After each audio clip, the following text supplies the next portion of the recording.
From New York City, I'm Steven Shalowitz, and this is the One Way Ticket Show. Hello and welcome once again to another episode of the show where we explore with our guests where they'd go if given a one-way ticket, no coming back. Their destinations may be in the past, present, future, real, imaginary, or even a state of mind. But once again, the only caveat, there's no coming back. Now you can listen to all episodes on our website, theonewayticketshow.com. Once again, theonewayticketshow.com, where you can search for The One Way Ticket Show wherever you like to download your podcast. And while you're at it, do rate and review us to make it easier for more folks around the world to find us. And one more point of housekeeping, if you haven't done so already, do follow me on all social media at Steven Shalowitz. Steven is spelled with a V, at Steven Shalowitz. Would love to hear from each and every one of you.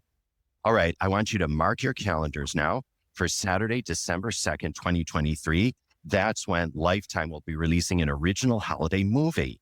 It's called Ladies of the 80s, A Diva's Christmas. And get this, it stars Lonnie Anderson, Morgan Fairchild, Donna Mills, Nicolette Sheridan, and our featured guest on this episode of the show, Linda Gray.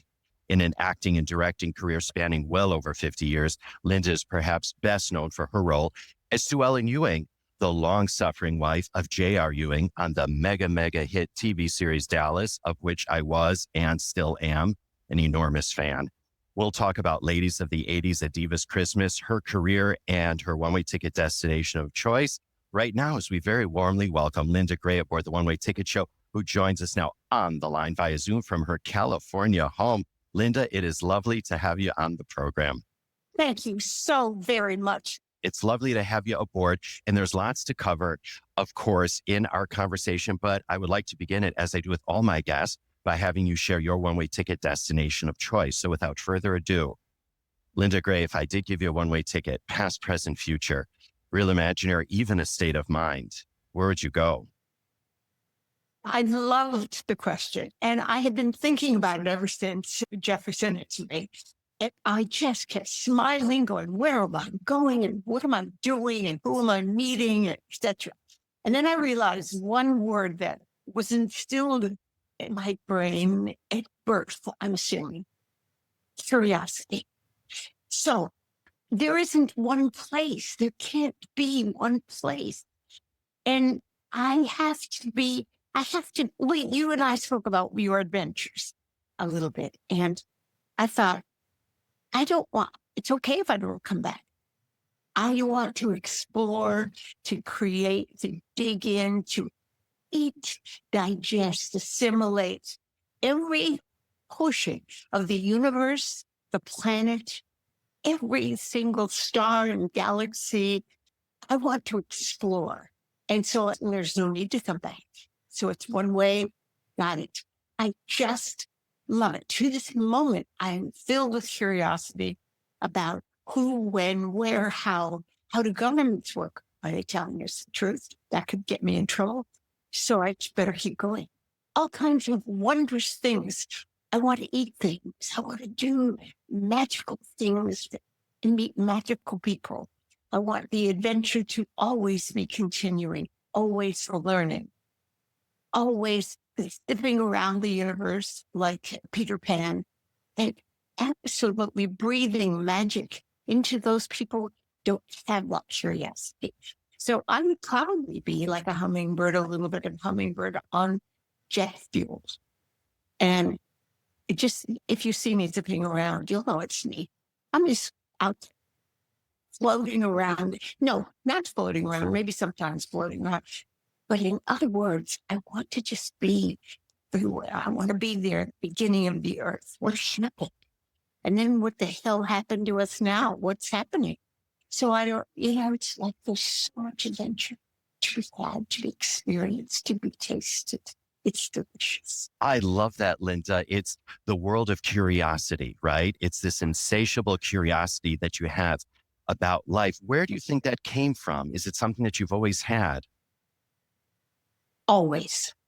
I was always looking behind curtain, behind corners, in the corners. Always like, how did that happen? What's over there? Colors, that. How do they make a rainbow? Magic things. They just appear and I want to know details. I like that. Do you suffer then, as I do, from FOMO? You know what that is? Fear of missing out. I do. How do you I do. deal with it? Because I'm trying to solve my issues with FOMO. You do what you do. I mean, we had a brief conversation before we started. And I mean, the adventures that you're continuing thirst for travel and adventure.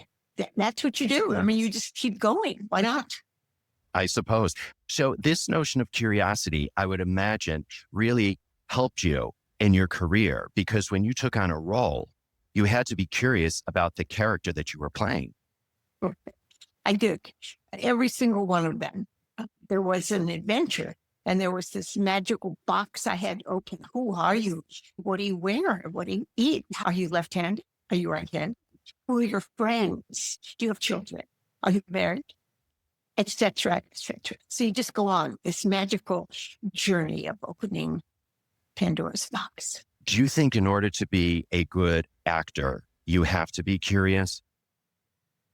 I don't know. I can't speak for other actors that I really love and admire, and they're all different and exciting. I just focus on what the hell am I doing? What am I doing? And You're just swimming in your own lane. I am, because I would get in trouble if I started going in other people's things. It's like, no, I'm going to stay right here and do the best I can and be the best I can. End of story. One or two more questions on your one-way ticket destination of curiosity before we move on to some of your career highlights, as well as your upcoming film, Ladies of the 80s, A Diva's Christmas. Have to mention that again, which I'm really, really looking forward to seeing. Is there something that you're really curious about now that you think about that you just don't have the answer for? Yes. What's going on in our world? What's happening? I think when you've been on the planet as long as I have, and yes, I've been here for a few years, it's like, I don't think most of us have experienced what we're experiencing now. It's troubling to me, and I'm not letting it get me down. And I mean, there's so many people that are just sucked into the drama of it all. And I think it's disgusting. I think we're not being told the truth on any level about anything, nothing. And it's a new world for me to observe. And I look at my family, my grandsons, and I'm just astounded. I love doing research and going deep into the art of things. And I think, I don't know, I don't tell anybody what to do because it's not my lane. But I think there's more to be done to get to the bottom, to do our own research and find out what the hell is this and how did we get in this mess? And have they been lying to us? Talk to us. Tell us the truth. We're the good guys. Well, listen, that's why you stay curious, and that's why I stay curious. And we have to live in this curious world so that we can share our discoveries with other people. And hopefully it'll be sort of like, passing a flame on to others and to help enlighten and educate others on whatever we discover. So we all have to stay curious in this world. All right. Thank you for that. I like that. I think this is the first time in nearly 12 years that I've been doing the show that someone has said that they want a one-way ticket to curiosity. So I'm glad that was you that said that. So thank you. So thank you very much for that. I appreciate this. All right, listen, so many bases to cover when it comes to your career, but I first want to talk about your upcoming film. Again, it's called Ladies of the 80s, A Diva's Christmas. Once again, we want to remind you, our very dear listeners, that it releases on Lifetime on December 2nd. That's a Saturday. So if you're going to be out that night, set your DVRs. I set my DVR to everything. I've got 12,000 things on there, but I'm definitely setting it to this. Once again, December 2nd, Lifetime. So once again, in the film, Lonnie Anderson, Morgan Fairchild, Donna Mills, Nicolette Sheridan. I would have liked to have been a fly on the wall, Linda, when you all first got together, because I would have imagined that it was like spontaneous combustion. You got it. That's what it was. It was a girlfriend night. It was everything. It was just like girls playing. It was like at the best pajama party ever. It was like Christmas with your best friends. Hysterical things just went on that would go on in anybody's life if they met 5 of their best friends at Christmas time. It's hysterical. I love that. And before we get to the actual plot and what the film was about, had you worked with your co-stars before? Because I know that Donna Mills and Nicolette Sheridan were both in Knots Landing, which was a Dallas spinoff. But to the best of my memory, you never had any scenes with them. So was this a first time for all of you to work together, or had you even met any of them beforehand? Well, I knew them all. Loved them all. But everybody thinks that we're all of us crazies in Hollywood. We had dinner together every Friday night and all that happened. That doesn't happen. We're all working. And especially during the 80s, we all had shares and you're exhausted and you come home and your poor little family is like, will we ever see you again? But so I do remember Martin was on Dallas in the very beginning, but we didn't have scenes together. That was it. But I knew Donna, I knew Lonnie, I just knew them. We would go to these functions, like the network functions or something. We'd see each other. Hi, how are you? Nice to meet you. Nice to see you. We would do things like that, but not working together. Got it. So this was the first time for you all. And by the way, before we get to the plot, Christopher Atkins of Blue Lagoon fame was also, or is also in the film, but he was also on Dallas. He played the camp counselor, Peter Richards, didn't he? So that must have my toy boy. Yes, he was John Ross's camp counselor, and you and he had a thing going there, as we say.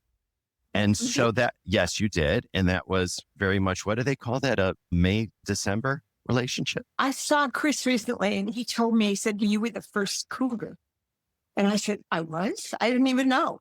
I just knew it was that older woman, younger man relationship. Yes. And he was so fun to work with. He was lovely. And I just saw him recently and we had such a good time. Right. Reminiscent. Yeah. So that must have been a nice reunion for you as well on set. So anyway, so give us a little bit of a preview on what it's all about and what our listeners and viewers can expect. It's this lovely reunion of these wonderful, I hate the word diva. So wonderful women, I'll just say, women of a certain age, and they're coming together to celebrate Christmas. And it sounds like, oh, that's really boring. But it's not, because of course you can imagine all hell breaks loose and things happen and things don't happen and reaching to try to not tell you everything. Yes. Which is not fair to you, I must admit. They were soap stars, is that correct? Yes. I hate the word soap too. I know. We were actors during the 80s and we have a hell of a lot of people that loved our shows. And so Lifetime, smart, said, let's put you all together and let's stir the pot, bring you all together, and let's see what happens. So this is what happened. And I remember, and I can't remember ever doing this in my career. I read the script and they gave me the name of the actor I was playing, who I was playing. And I thought, ew, she's boring. And that was not nice, but I knew in my heart, as we dig in those little baskets, she was boring. And I thought, okay, what do I do? It's my job to make her magical. And I can't just say she's boring. So my agent said to me, you can't tell the writers, because they're wonderful, wonderful, wonderful writers, that you don't like the part because she's boring. I said, no, I'll deal with it. So we got them on the phone, thank God. And they said, would you like to talk to the writers? I said, I'd love to. I love the script, but I don't like my part very well. And so they put me on the phone and I took a deep breath and I said, I didn't want to say the word boring. I said, I find her a little bland. I thought that was nice. There wasn't. It's a nice euphemism, isn't it? I thought so. And that's how I felt. And I thought, okay. And I said, but I know my job is to make you surprised, you writers surprised by how I'm going to play this. I want you to be surprised. And then I thought to myself, how am I not going to make magic? What am I going to do? Because she was bland. And I thought, oh dear. Okay, so anyway, they said they'll do something. So I got the rewrite and she was still bland. So I thought, oh, I'm not going back to tell them again. They did the best they could. They're all brilliant, and just find a way to make her bland. So I did. And you'll see what happens. And I fell in love with her. I fell in love with her. And that's what had to happen. I had to fall in love with her. They came in with this wardrobe, and I thought, oh, this is not Sue Ellen. No, this is interesting. And so I started putting on the wardrobe, and the funnier it got, the better I liked it. I said, yep, that one. Let's wear that. Let's wear that. And we all started laughing in the wardrobe room. And I said, this is who she is. This is how I layer things. It's like, okay, that's working. This is working. We like this. And we went on. And there was great layering. And then I realized that's how Sue Ellen was created. And I said, that's what I do. I layer stuff until it becomes magic. That's really interesting what you said, that you went back to the writers. And I'm just wondering, is that a common thing in Hollywood, or is that you just had a great set of writers that were really open? I don't know what it is for other people. Again, like I said, I just take care of my lane. I stay in my lane. But I was concerned that I really wanted this to be fabulous, this lifetime film.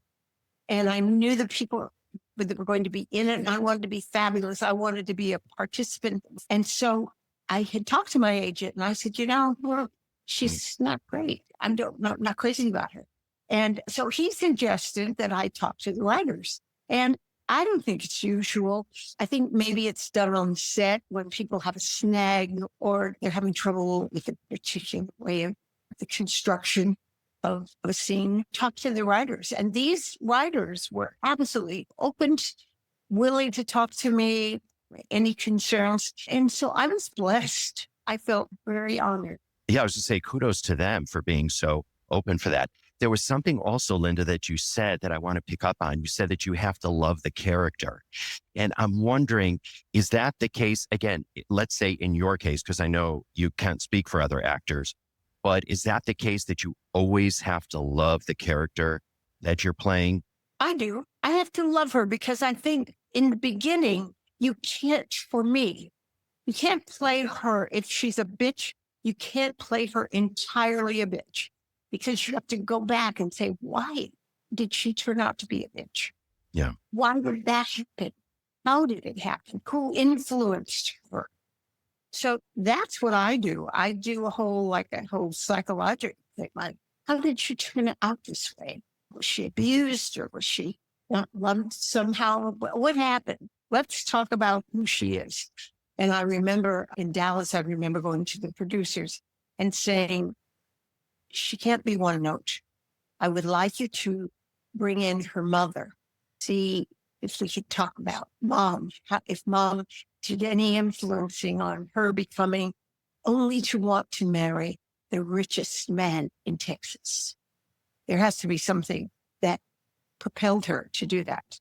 So they did. They brought in Martha Scott, and we had these scenes that it kind of explained why Sue Ellen wanted to marry the richest man in Texas. It dimensionalized her, really, is what it did. And we're going to talk about Dallas in just a sec. I can't have a conversation with you and not talk about Dallas, one of my all-time favorite TV shows. Just one or two other points, though, about the film, because I know that there is comedy in the film. And I'm just wondering if you can talk a little bit about doing comedy, because as I understand it, there's a different cadence than drama. And timing is really everything in comedy. And is that something that you're really, really comfortable with? Or do you say, you know what, I like to do sort of the more dramatic roles, or do you like to really mix it up? Great question. I like to expand. I like to say, okay, you've never done this before, have you? And the answer is no. And I was with pros. I was with Morgan Fairchild, Lonnie Pro. They're all just yummy in the way that they know how to do it. Their pacing is faster. I'm used to more dramatic, slower speaking. And for me, it was challenging. And I voiced it. I said, look, I'm having trouble here. I know we have to fast pace this thing. And I'm struggling a little bit. I caught up. But in the beginning, it was like, "Whoa, get on that train and you're not getting off." But I loved it. I just loved it. And once I had a rough first day, I had a really rough first day because I felt over my head. I was like, oh my God, everybody's talking fast and fast. And what am I going to do? And how to get my lines in and blah, blah, blah. And so I admitted it to the girls. I said, listen, you're all pros. You're all versed in comedy. I'm not. And if you can help me with anything, I'd appreciate it. And they were great. They were great. It was like to make me their little sister and say, okay, come on, you can do it. You can do this. Linda, what was their advice to you?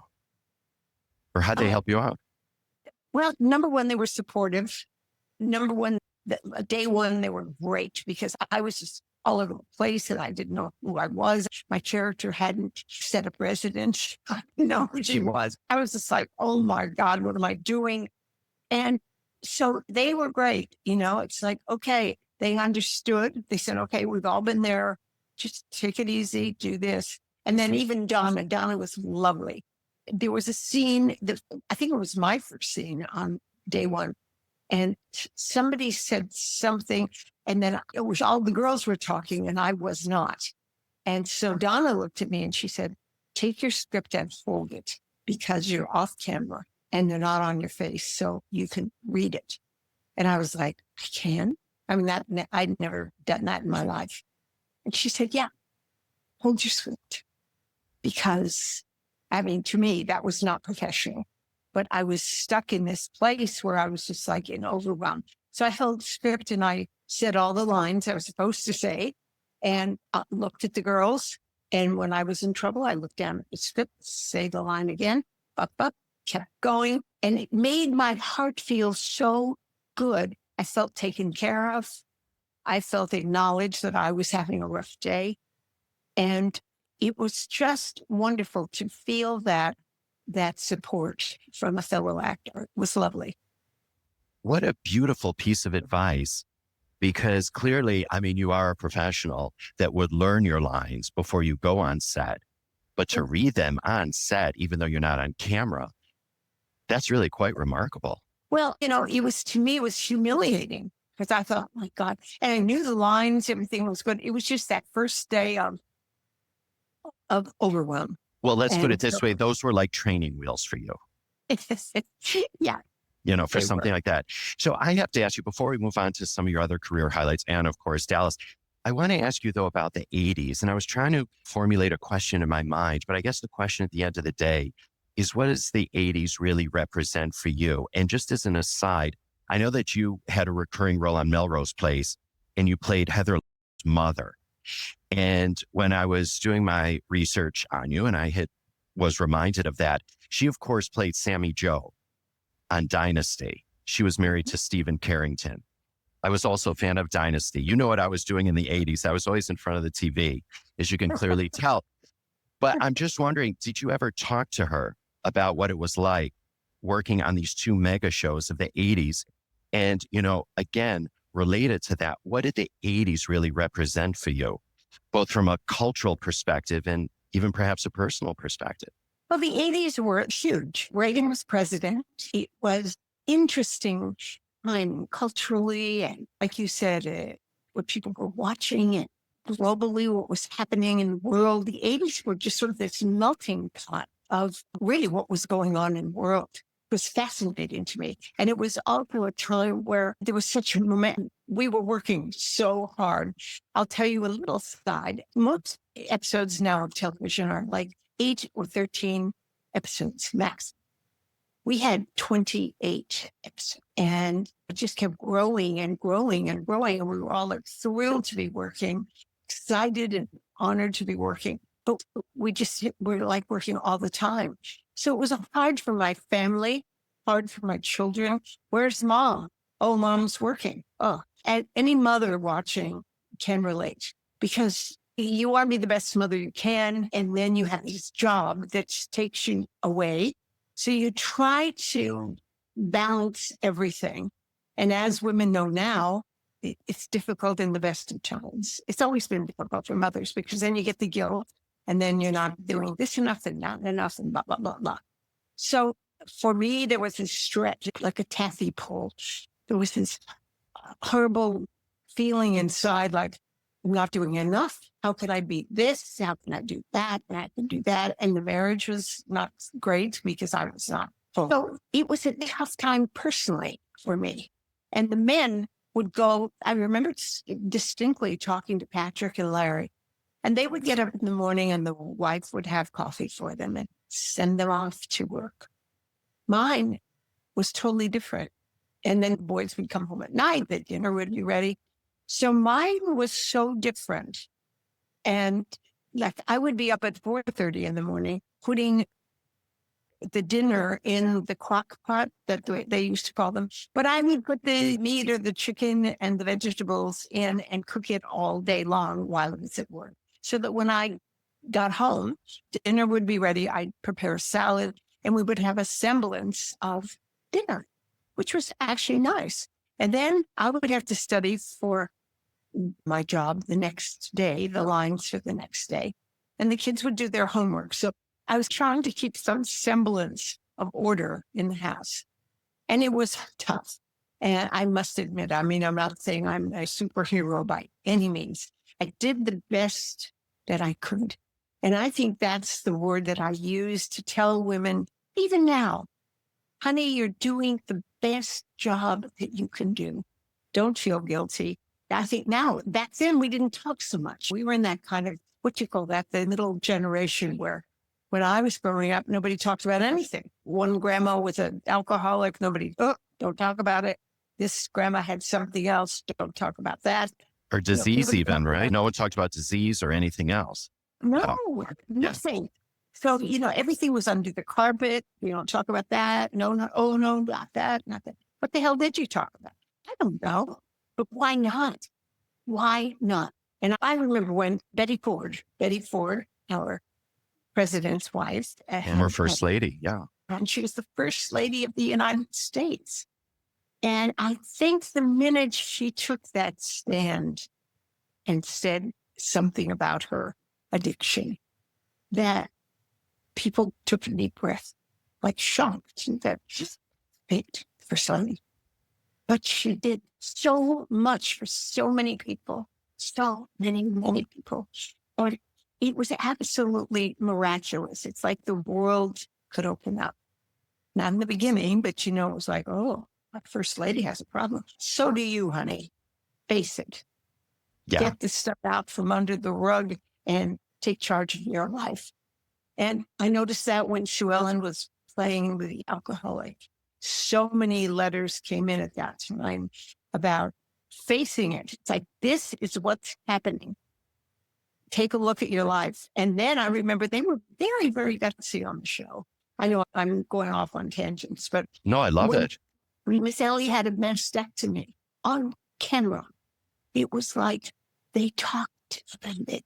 I think people were so hungry for the need to have the truth exposed. Like, wow, they're talking about it. Not only does she have a mastectomy, but we're talking about it. Talking about Sue Ellen's alcoholism, talking about adultery, talking about JR cheating on her, talking about life. And I think that was the glue, that was the magic, the yummy stuff that had people watching that show because truth was coming out.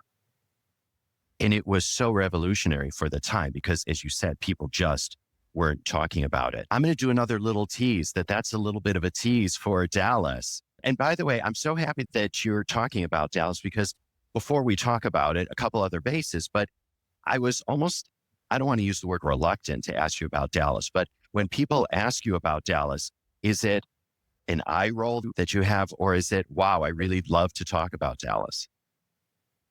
The word is gratitude. Got it. I feel very blessed that I was given that role because I think in the end, not only was it a great romp to play her, and it helped so many people. It really did. And it was a joy. I'm so grateful that part came around to me. And the word is gratitude because I just look at all the roles for women And I think that this is a strong one. This is a good one. Right. And you know what? Let's talk about Dallas now. Let's just do that. Let's just dive in. I was going to save that for the end because everyone wants to know about Dallas. I'm going to save it for the end. But let's dive in now. I think the other thing is it was such an escape for so many people. And one thing I have to tell you, I mean, you put the fan and fanatic, and that was me and my family when it came to Dallas, because we had to finish dinner every Friday night before Dallas came on. And we all huddled around the TV because, of course, it was in the day before the DVR. And if ever my parents had guests over, I would be with them in the dining room. I'd steal away for 5 or 10 minutes, watch something, and then I would come back. They would all know why I left. And immediately the question was, what happened, Steven? We were always at the edge of our seat. So I think it was also a question of just escapism for so many people. It was almost like a mirror of the 80s and just the go-go excess in a good way, I think, actually, and just the excitement and the joy of the 80s, really. When you look at popular culture of the 80s, I think it was actually a very joyful moment. Well, that's interesting. Yeah, I think you're right. Everything was bigger than life, and including the shoulder pads. And Right. God bless. Right. And, you know, it's hard to believe that actually it premiered 45 years ago this year as we record this. It's been 45 years. So, I mean, it's actually quite remarkable, but it still is playing around the world in reruns. I know it's big in Germany, Japan. It was enormous as well at the time in the United Kingdom. I'm sure it still is. So I wanted to ask you a couple of things, though, about Sue Ellen in the character, because I know that Larry Hagman had given interviews where he said that he based the JR character on a real person or persons that he knew. And I'm just wondering, because Sue Ellen was, as we've said, there was adultery, there was alcoholism, there was, you name it. One of my friends would look at her and say she was a mess, but I don't think that she was, because I think that she was a very vulnerable person in many ways. And she was a very multifaceted person. He really brought her to life. So I always wanted to know, was she ever based on either one person or a composite of people? Or did you just look at the character and say, this is what I'm going to do with her? So interesting. Your questions are lovely. And they're really good, deep, going into deep dive time, which I love. Okay. When I first received the invitation to play Sue Ellen Ewing, there was no character. There was nothing. I think I was known as the brunette on the couch. That's it. I didn't have a name. Nobody knew who I was. I could have been the tennis pro or the masseuse or something. And I was just kind of there. But I thought, okay, I'm in Dallas, Texas. I've never been here before.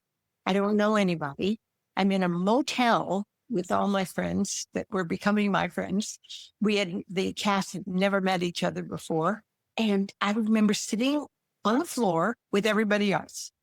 Barton Bogues, Jim Davis, and Ken Kercheval, and Steve Canale, Charlene, and Larry and myself. Patrick Duffy. Yeah. And Patrick, I can't forget Patrick. And we sat on the floor. And in the bathroom was a big bathtub filled with ice and many champagne bottles, courtesy of Mr. Hagman. So that's how we bonded, sitting on the floor. What are we doing in Texas? Larry was the only Texan. None of us were from Texas.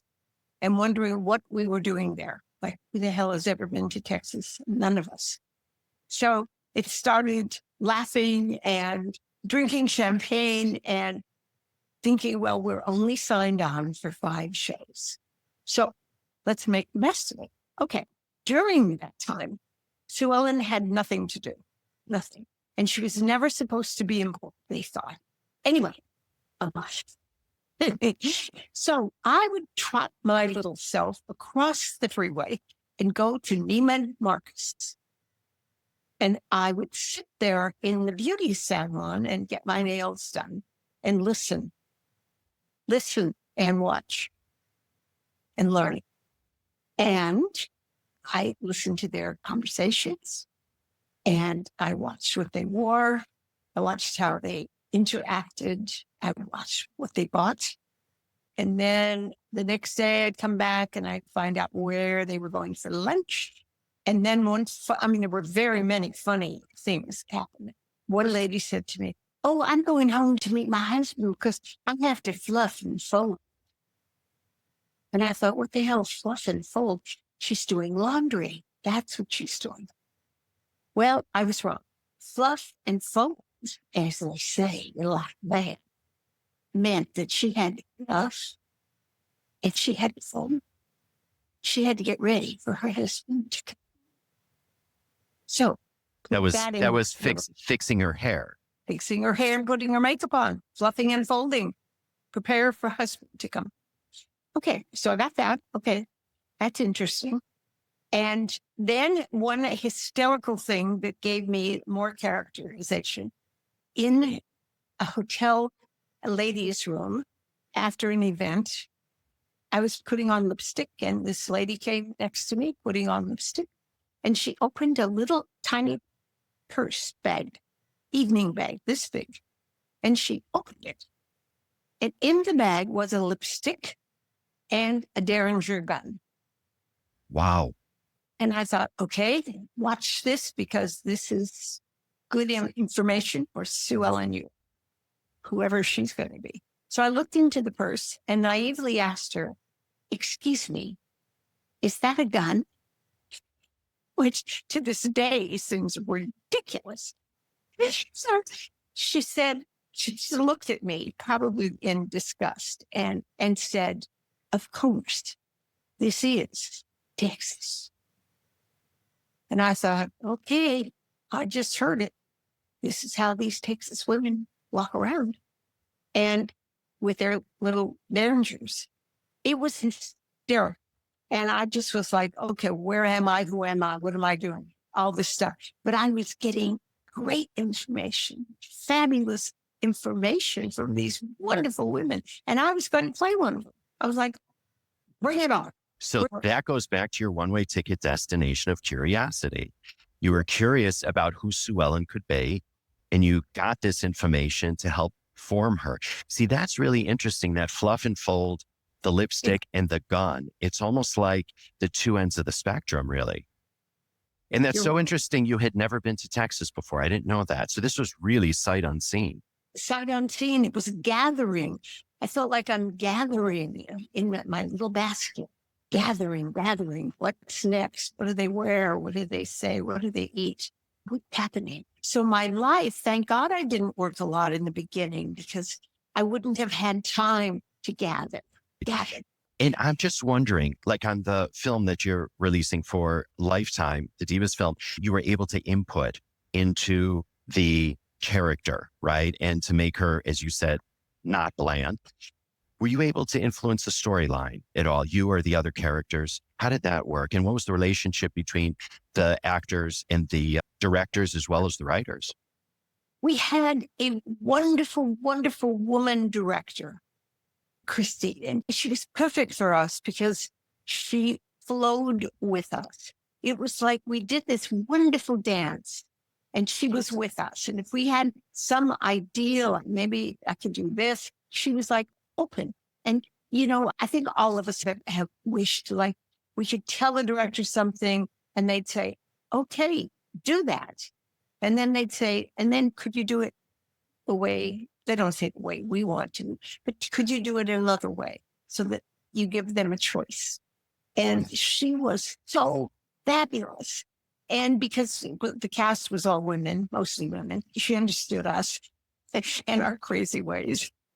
And she was just like, I'm sure a lot of times she roll her eyes like, okay, what is girls doing now? And bottom line is we felt free. We felt like so nurtured and supported that we felt free to do what she asked and free to do what we wanted to do. But I don't mean like rampant. I don't like on our own train. No, but free to just improvise a little bit, not with the words, but maybe with something else. We're supported. And you directed several episodes, I know, of Dallas. And that must have been just really such a gift because, and I'm sure it was wonderful to be able to work with your fellow actors and to really help guide them.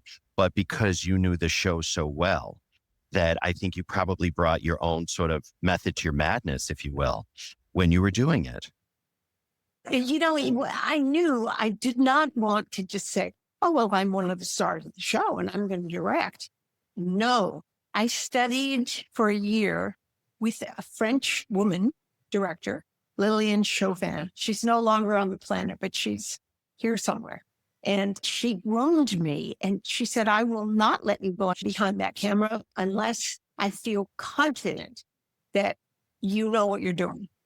And she was tough at, breaking scenes down, breaking down the lenses. How do I do this? And, what's an ECU? That's an extreme close-up. That's extreme. And then as you back off, but she taught me details that probably you don't need to know, but not you. I mean, any of us need to know. But she taught me just in case. She didn't want me to fall on my face, and I certainly didn't want to fall on my face.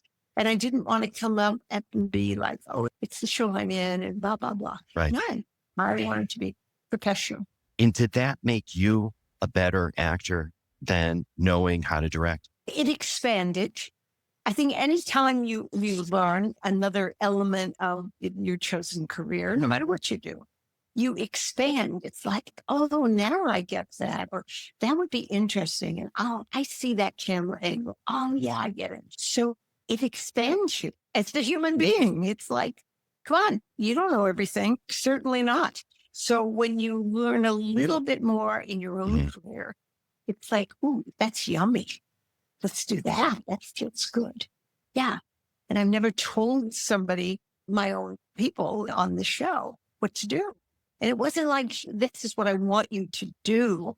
This is what the camera sees. And if you could kind of bend over here and keep it there, keep it looser, or I'll widen out or whatever. You learn about cameras, details. And if you feel like you have to push in and get that intense moment or that look or that attitude, you push in. Yeah, it's good. I loved it. Just a couple other bases on Dallas and a couple career highlights. I don't mean to be trivial when I ask this question, but it always struck me, and it was something I always wanted to know. And I don't know if it's a Texas thing, it's a Southern thing, but it's this whole notion of a family living together, because with all that Ewing money and with all that land on Southfork, yet they're all crowded into the house. And I know that it made for a better story because they can all come down for breakfast and they can all come down to the pool and they're all having drinks and then dinner together. And then after dinner drinks and then more drinks. But I'm just wondering, was that ever talked about? Like, why are we all living here together? Oh, yes. We talked about it a lot. We, the cast, talked about it a lot. Like, what the hell are we doing here? And first of all, in the very beginning, we were not at Southfork. We were at a man named Cloyce Box at the Box Ranch. And while we were filming at Cloyce's ranch, there were separate cottages on the property. So Sue Ellen and JR had a cottage, and Bobby and Pam had their own place, and everybody had their little places. So then I don't think Mr. Box wanted us. I don't think he wanted us back. And that was for the first 5 episodes. They scrambled around. I remember scrambling around looking for another ranch, and they found Southfork. And it did not have little cottages. So we were all forced to stay at Southfork under one roof, billionaires under one roof, which was always surprising to us. And then we would go out and sit, because we didn't ever film inside, never. So we sit outside in the windstorms and hot craziness happened. And I remember one season I had long hair and hair would go like this, stick to the lip gloss. And then I said, this is not happening. So I'd end up wearing clips in my hair or anything to just get through a scene without having to take the hair out of my lips. Anyway, that was crazy. One year I cut my hair. They were not happy. Anyway, we move on. So that's what it was. We were all outside. So do you think it was a function then of Southfork, that ranch was the only place that you could shoot? And so as a result, you all lived together? Yes, we all lived together. Talk about TV trivia. Absolutely. Yeah, I mean, everyone was just on top of each other. It's the craziest thing. I have to tell you, there are 12,000 billion other questions that I have about Dallas, but just in the interest of time, because maybe we'll do a round two if you'd ever love, but just in the interest of time, I do have a couple other questions that I just wanted to take off. And I know I would love to have a round two, just talk about Dallas, because I actually did see then the reprise of Dallas in 2012. And when I don't want this to be a spoiler alert of how that ended, but I was so hoping for that to come back, because that was really, I mean, the writers on that just brought this fresh energy. Not that the old show was old, but this new energy into it with the new characters. And wow, was that seamless. And so is there ever talk about bringing that back, or that's done? Because again, spoiler alert on what happened in that last episode. Yeah, I think it's done. Okay. Unfortunately, there's a lot of political stuff that goes on that we don't know about. It's kind of like what's going on now in our world. A lot of political stuff going on that we don't know. And I'm sad that it's over. I'm sad that they couldn't figure out something to do instead of canceling it. Then they use the excuse that Larry died. And that's a good excuse. But our ratings were really, really high. And I thought, why did they cancel it? They could have kept it going. They kept it going for a while. And I don't know, I think there was a new regime. I don't know. It's all political stuff that's nonsense. Yeah, it's like what I call an iceberg. We see the sort of 20%, but there's the 80% below water that we'll never see. So it's one of those things. So one or two just real quick questions that I want to ask you. Again, I'm just super mindful of your time. I have to ask you about The Graduate, and I'm not sure if this has ever been a Jeopardy question or not, but of course, you were the leg model on the cover poster for the 1967 film, The Graduate, the classic. I know you were working as a model then, but could you just share a little bit of the backstory behind that? Take us behind the scenes, how that came about. And what did you first think when you saw the poster out there? Well, it was in the 60s, and it was for The Graduate. But I didn't know it was called The Graduate. I remember a photographer, I think it was Sid Avery. He called me one day, and the photographers would call people that they used regularly. And he called me, he said, can you come in today? He said, I need your legs. And I was like, what? Yeah, I need your legs. He said, it's for a poster. But it was all vague. And I said, okay, great. And he said, I need you to put on stockings, blah, blah, blah. And just to your legs. I remember I had a little green dress on. I remember pull up the dress, the stockings on, blah, blah. Dustin was not there. Nobody was there. Photographer, myself. And I was paid $12.50 per leg. Yep. Made a lot of money that day. So then fast forward to the West End, they were doing The Graduate. And a question came up. We saw this poster, blah, blah, blah, blah, and we heard it short leg. And, I didn't even think anything of it. I mean, I knew it was out there. People had shown me the poster and, is that your leg? Yeah. But it wasn't a big deal. I thought, what's this? It's a poster of legs. It could be anybody's legs. But they just happened to be mine. I love that. So did they at least invite you to the premiere? No. Had you ever met Dustin Hoffman or Anne Bancroft? No. To this day, you have not. I mean, she's no longer with us, but Dustin Hoffman, you've never met. No. Does he know that was your leg? I don't think so. And frankly, I don't think he cares. Right. It wasn't like a big, whatever. Right, exactly. But pun intended, you made the leap to play Mrs. Robinson in the West End in 2001. And then you took over for Kathleen Turner for a short while, I guess the following year here on Broadway. And that must have been just a crazy full circle moment for you. Totally crazy. So many weird things in my life have happened full circle-ish. Yeah. That I still, I smile about it. Right. It's like, life's wonderful. I mean, it's just it is. You never know what's around the corner, right?